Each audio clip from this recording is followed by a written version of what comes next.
Good morning, builders. Steve here. Today we're going to talk about Lego Tensegrity, or Tensional Integrity. Many of you guys asked about these yesterday.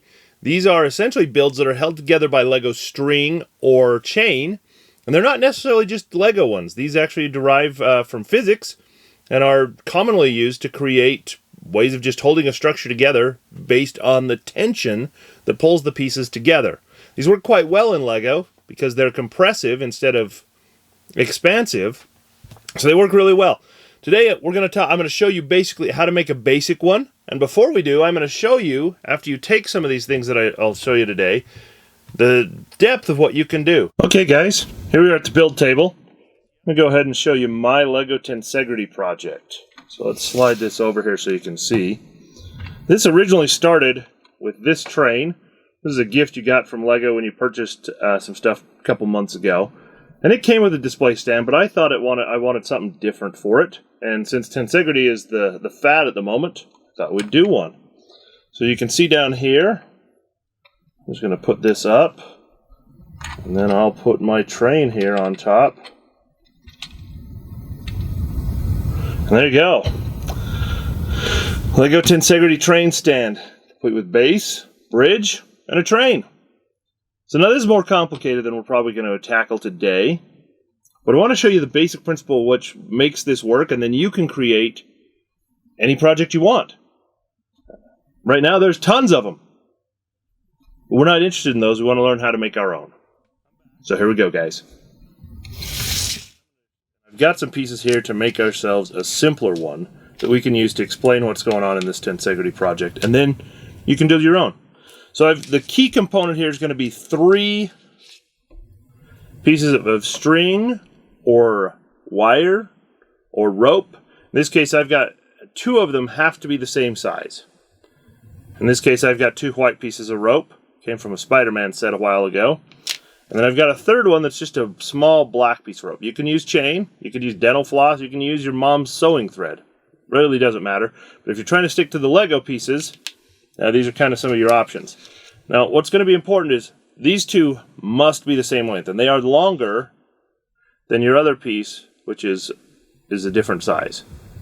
And I'll talk a little bit more about that, but this is what you're going to need. The exact building is going to vary a little bit depending on the size of your strings, or your chains, or dental floss. So let's go ahead and begin. First thing we're going to need to do is build a base. So I've chosen for mine a nice little red scheme. You can use whatever you like, and it doesn't really have to be anything fancy. As you're building the base, it's going to be important that you have some way to attach, see if you can get to a better fix of that, some way to attach the rope to the side. So I've got this 1x1 brick with a stud on the side. Doesn't necessarily have to be this. There's lots of ways to do this, but that's what I'm going to use. You want to make sure you end up with one on each side, so both sides. And then for stability, I've got a little red one here to finish this out. It'd be nice if I had these in the dark red color, but I don't. And then to make sure this is level, got that. So that's my base. Next, you got to build the base up, and it needs to have some height. The exact height of this base is going to vary depending on the lengths of your string. There's a little bit of trial and error here as you figure this out.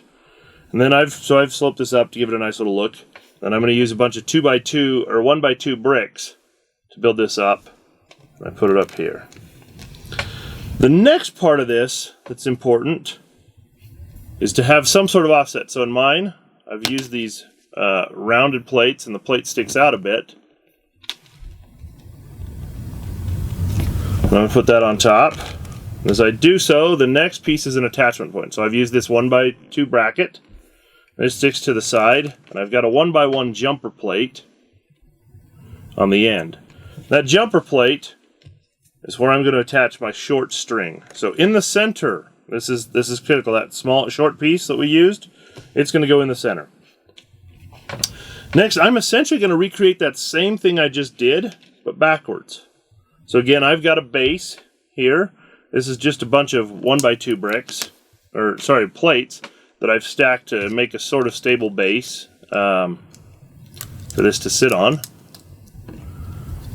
And you can make this even simpler if you want. There's no real magic here. And I want it to look a little fancy, so I've added some other components to it just to make it look kind of fancy. Now, this same base is going to do the same thing I did with this one. On the other end, I'm going to put some bricks up to bring it up. I'm going to put an offset onto it. I've got my same jumper in 1x2. And then I'm going to attach this to the Lego string. And now, since we're here, I'm going to show you what's going on. This piece of string, it wants, if I hold this, you can see this, gravity's wanting to pull this down. The whole, and the weight, most of the weight here, actually ends up back here on this plane, which, because it can't go down any farther, this actually tries to pull it this way. If you could hold this, you'd feel that. It's trying to pull this way since it can't go down. So we're going to take advantage of that. And that's why this string, these other strings become important. So I'm going to put these on here.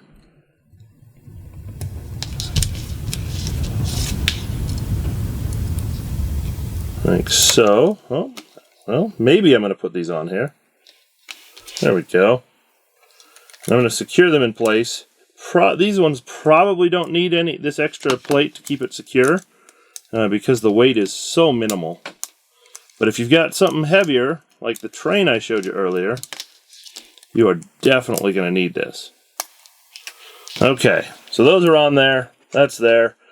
And now we're just going to take and attach these.